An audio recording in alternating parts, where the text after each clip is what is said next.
드라마 핑가입니다. 조선 영혼가출 드라마 철인왕후입니다. 중전의 임신 소식과 함께 17회의 불안한 예고편이 공개되었죠. 보아하니 조대비가 음모를 꾸몄네요. 궁궐 내에서 음흉한 소문을 퍼뜨린 것으로 보입니다. 조대비 불안불안하다 했더니 또 크게 한 건 할 모양입니다. 지난번에 무당 불러서 굿하다가 대왕대비한테 들켜서 그렇게 혼나고 잘못했다고 빌어놓고 또 무슨 짓을 꾸민 건지. 지금은 대왕대비도 중전에게 등을 돌린 상태라서 중전이 매우 위험한 상황에 빠졌네요. 모두가 믿으면 그것이 바로 사실이다. 대왕대비가 김병인을 데리고 예고편에서 보여준 대사인데요. 대체 무슨 상황이 어떻게 꼬여있길래 중전이 큰 위험에 빠진 건지 대왕대비가 김병인한테 중전의 목을 가져오라고 합니다. 가문의 명령이라고 하면서 윽박지르는데 김병인이 과연 대왕대비의 명령을 거절할 수 있을까요? 목을 가져오라는 건 결국 죽여서 가지고 오라는 건데 소영을 너무도 사랑하는 김병인이 어떻게 중전의 목을 가지고 옵니까? 차라리 그 자리에서 대왕대비의 목을 베었으면 베었지. 중전을 절대로 해칠 사람이 아닙니다. 16회에서 김병인의 대사를 들어보면 김소영은 김병인 인생의 전부라고 합니다.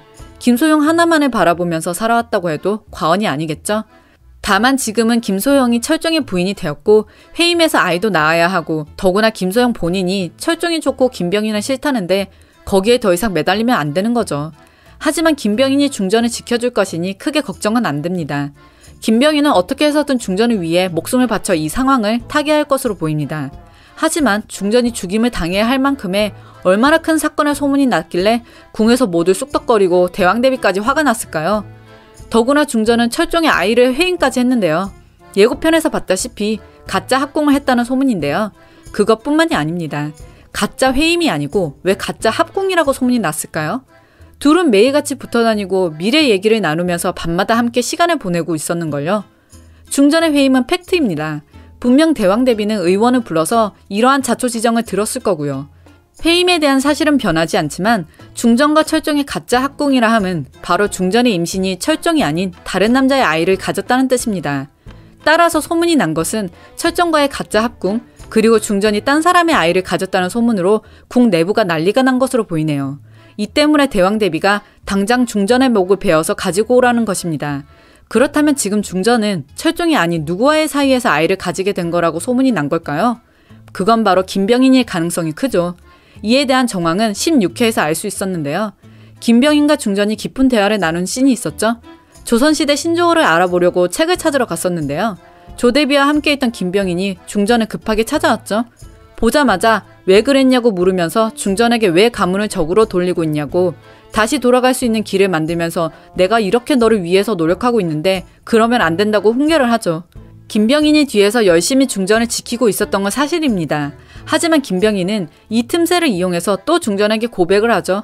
왜 하필 철종을 사랑하는 거냐고 자신의 손을 절대 놓치지 말아달라며 넌 나에게 전부라고 하는데 결국 외면하고 중전은 그 자리를 떠납니다.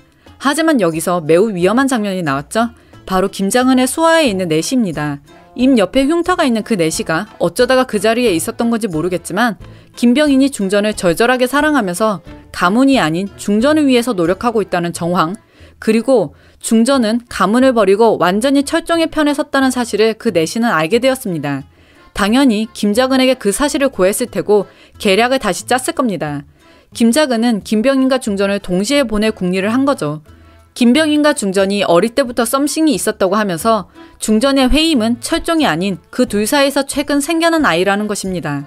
그런 소문이 퍼지면서 중전은 위기에 처했고 현대처럼 유전자 검사도 할 수 없는 조선시대에서 큰 난관에 부딪히게 된 것으로 보입니다.